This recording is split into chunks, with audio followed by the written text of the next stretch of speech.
FTCCI ఆధ్వర్యంలో రేపు హైదరాబాద్లో ఉచిత వైద్య శిబిరం జరగనుంది.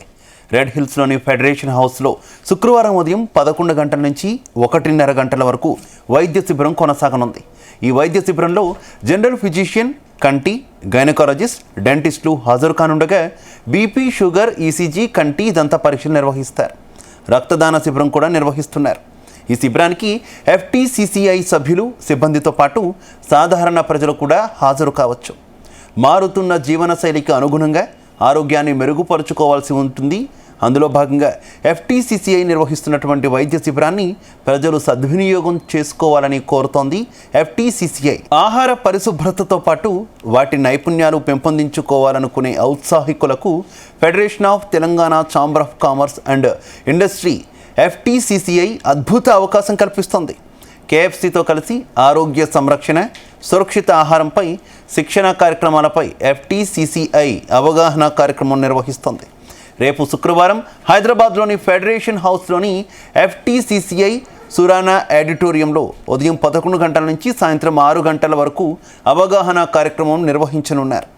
ఆరోగ్య శాఖ మంత్రి దామోదర రాజనరసింహ ముఖ్య అతిథిగా హాజరవుతున్న ఈ కార్యక్రమానికి ఆహార రంగంలో ఉన్న ప్రతి ఒక్కరూ హాజరు కావచ్చు. ఈ అవగాహన కార్యక్రమానికి హాజరైన వారు సర్టిఫికేట్ పొందడంతో పాటు ఆహార సంరక్షణ చర్యలు తెలుసుకోవడం, ఆరోగ్య జాగ్రత్తలపై చిట్కాలు తెలుసుకుంటారు.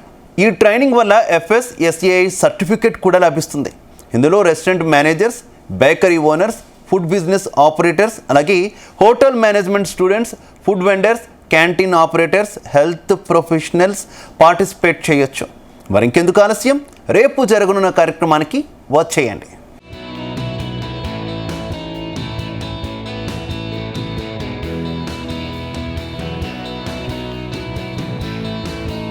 ఎఫ్టీసీసీఐ వాళ్ళు రేపు బ్లడ్ డొనేషన్ క్యాంప్ కూడా అరేంజ్ చేస్తున్నారు. 6th June 10:30 onwards blood donation camp.